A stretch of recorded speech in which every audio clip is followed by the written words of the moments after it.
Hello guys. We came back again. अब यो मेरो बुढी चाहिँ अब वालमार्ट हामी कहाँ जान लाग्यो रे? वालमार्ट रिचमेन्ट कहाँ खै थाहा छैन। अनि अरु कहाँ रे? डिएसडब्ल्यू जाने भएर रेडी भएर आइछिन्। ए टक्क निस्किम यहाँबाट। यो चाहिँ मेरो पुरानो फोनबाट खिचेर GT2 अहिले म नयाँ युज गर्छु, त्यही पनि भिडियो सिडियो खिच्नलाई काम लागिहाल्छ। यसको भिडियो क्वालिटी इमेज क्वालिटी राम्रै छ। ओके चिसो भयो आज, जाडो हुन भनेर गफ लाग्यो। हाँस्न आज हिँडिए कठाङ्ग्रेर खै हेरौँ त,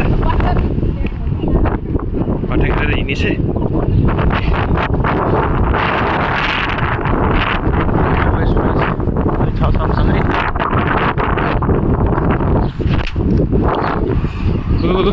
मलाई पनि चिसो भयो त यार।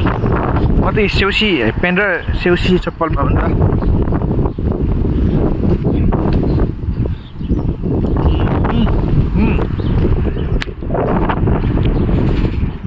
आज हाम्रो विकेन्ड, आज स्याटरडे बज्यो भन्दा Saturday first time is it. ठ्याक्कै 3 बज्यो अहिले, ठ्याक्कै 3 बजेको छ।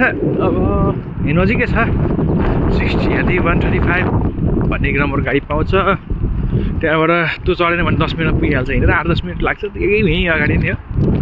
त्यसपछि चाहिँ कति 68 नम्बर गाडी चढ्नुपर्छ। त्यसपछि 6-7 स्टप पछाडि चाहिँ मुभी हल, एक स्टोर, अनि Staples, Metro, Walmart, No Frills, junction एउटा के अरे पप्पस के थियो चिकन खाने। हामीले के खान्थ्यो चिकनमा? जलेबी। ओके जलेबी पनि त्यहीँ छ।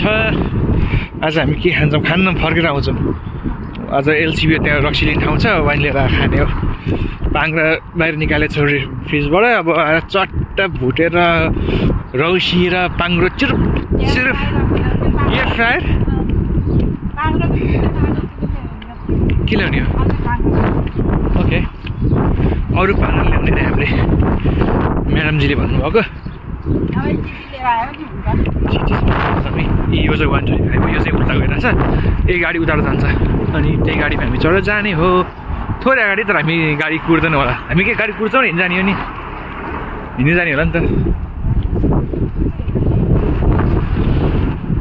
ओके 9 मिनटमा कुर्ने रे? 9 मिनटमा त कहाँ कुर्ने? म 5 मिनटभन्दा धेरै देखायो, 4 मिनटभन्दा धेरै देखायो। म हिँडिदिन्छु क्या। हिँड्नु ठिक हो नि त, हिँड्नु राम्रो हो।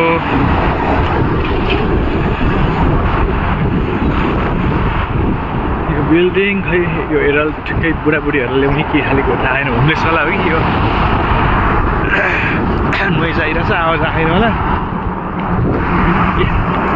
यो चाहिँ उता जाने भयो। यो चाहिँ भिक्टोरिया पार्कतिर जान्छ। यो चाहिँ 18 मिनटमा अरे। ओके जाँदा अब 7 मिनट जति त्यहीँ लागिहाल्छ। बस्दा कुद्दा त्यहाँ लागिहाल्छ। 10 मिनट भर्खर गयो 5 मिनटमा। ओके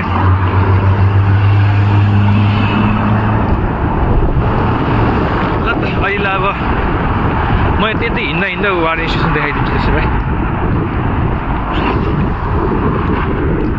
चिसो भएन साँच्चै? भयो अलिअलि चिसो हो नि। यो वर्ष चाहिँ खै अलिकति अनप्रिडिक्टेबलै भएको वेदर चाहिँ।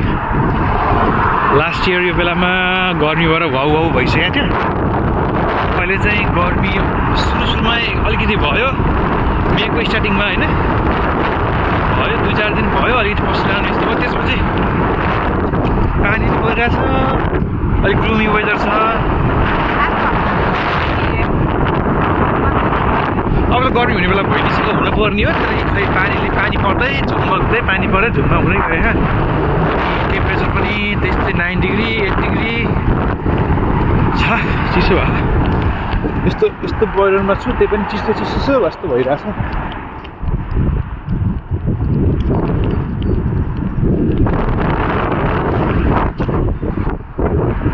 यो अब अगाडि मान्छे गर्छ। योभन्दा अगाडिको चाहिँ सबै कोसिस गरिरहेछ नयाँ बनाउनेवाला सबै डिपोज गरेर बिल्डिङ नयाँ बनाउनेवाला कति वर्ष 2027 सम्म हो नि त बारे मिसन 2025 भनेपछि 2.5 वर्षसम्म नयाँ स्टेसन आउँछ हेरेर पाउँछ होला कति 2028 सम्म चाहिँ हाम्रो पर्मिट त्यसपछि नेपाल ब्याक नेपाल जानुभन्दा अगाडिसम्म चाहिँ बनाउला कता बस्छौँ कता जान्छौँ थाहा छैन क्यानाडामा भित्र पनि अब यहीँ बसेछ भने आइएछ भने हामी यहाँ जस क्यानाडामै हुँदै बनिसक्छ होइन त अरू के भन्नु छ मोटु बेलुका अपलोड गरिदिन्छु यो त पब्लिकै हालिदिनु पर्छ या फर्स्ट ब्लग भन्दै के हुँदैन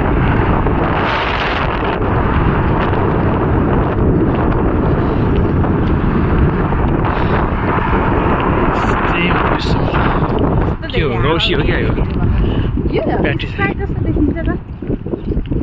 बियर रहेछ गुड बियर फ्लक्स ओके उतापट्टि बियरकै एड छ बियर हो यो बियरै रहेछ अनि उ त्यहाँ रक्सीको त्यो फ्याक्ट्री छ नि त यहाँ कहाँ यो हुँदै यहाँ यो खै यो के फ्याक्ट्री नै होला हो सायद के बनाउँछ होला नो ट्रेस पासिङ रे केही त छ ठुलो एरिया छ यो पनि यो नि बियर नै रहेछ देशको युरोपियन हो कि कुन देश देखाएको थिएँ मैले म्याड्रिड म्याड्रिड यो चाहिँ अर्गनाइजेसन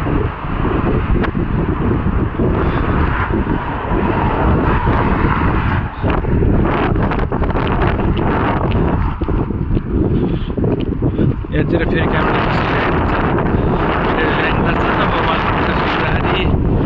अनि अरू स्टोरतिर छिर्दाखेरि चाहिँ खिच्नै अप्ठ्यारो हुन्छ आवाज पो कति गइरहेछ आई डोन्ट नो गाडीले झ्याज आवाज आइरहेछ यो गाडी स्टेसन थियो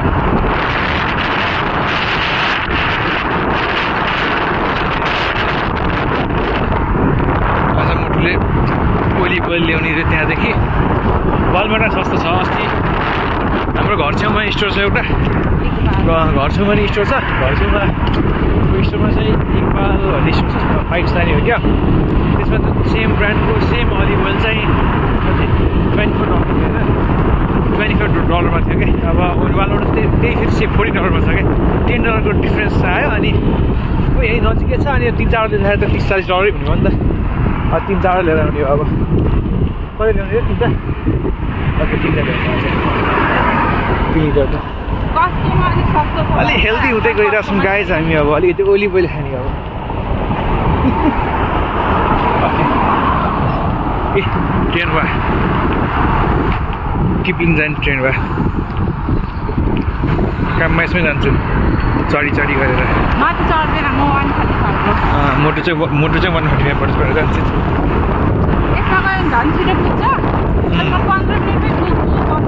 त्यही त छिटो पुग्यो भने चाहिँ झ्याउ हुन्छ र ढिलो पुग्ने भएर अब भोलि घसेर जाने हो कि भुइँमा जस्तो चाँडो पुग्छ भने त घरमा 15 मिनट अझै सुत्दै हुन्थ्यो नि त अनि सुत्दा ट्रेनमै चढे भयो झ्याउ लाग्ने भयो त के भन्नु पुरा हाम्रो चढ्नु अब गाडी यो चाहिँ गाडी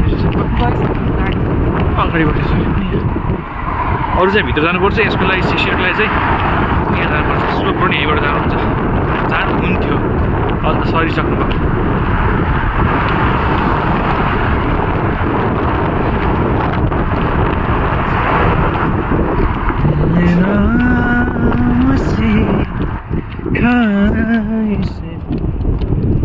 अलिकति अगाडि फोल्डिङवाला फोन लिनुपर्ने भयो यार अगाडि नै क्यामेरा हेर्न मिल्ने खालको यो त क्यामेरा त्यसमा नै अप्ठ्यारो भयो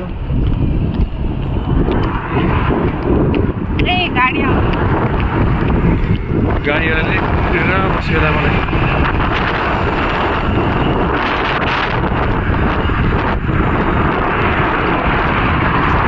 बाटो स्टेसन चाहिँ यही हो राम्रो देखाउँछ यताबाट के हालिसकेको चाहिँ कन्टेनरहरू बनाउनु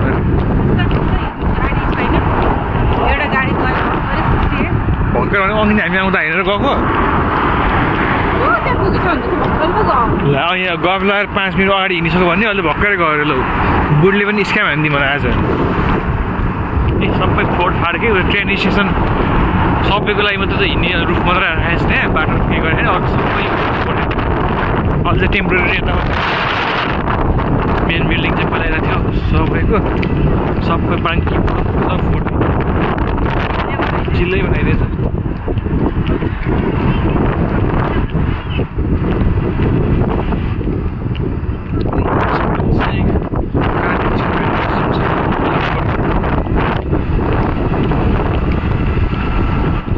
पेडेस्ट्रियन ए आज त प्रेस्टुले काम गर्छ है मेरो किन भोलिदेखि रिन्यू गर्न पर्छ नि त भोलि यो प्रेस्टोको हामीले $158 दिनुपर्छ प्रेस्टो भनेको चाहिँ ट्रान्सपोर्टेसन कार्ड हो एउटा त्यो तिरेपछि 1 महिना ढुक्का हो क्या अनि $158 तिर्नुपर्छ अनि $158 तिर्नु भनेको एकचोटि ट्याप गऱ्यो भने चाहिँ 3.30 केटले हेर्दै थियो ब्लगरै सोच्दै कि यार 1 मिलियन फलोवर छ भन्नु लास्टमा अनि 3.30 काट्छ अनि अब महिनामा कतिचोटि दिनको 2 चोटि हिँड्यो भने त $7 त गइगयो गएर मात्रै फर्क्यो भने पनि अफिस गएर फर्क्यो भने $7 गइहाल्यो त्यसरी हिसाब गर्दा चाहिँ 150 मोटुको लाग्दैन क्या तर चाहिँ अफिस उताहरूबाटै आइरहेको हुन्छ नि अनि सो तिनले यो महिना पास नलिने हेऱ्यो ओके ल म बन्द गरिदिएँ अब अगाडि हेरेको भिडियो हाल्नु नि दिन्न युट्युबले के ल्याङ गर्छ 102 ल गर्ल गेट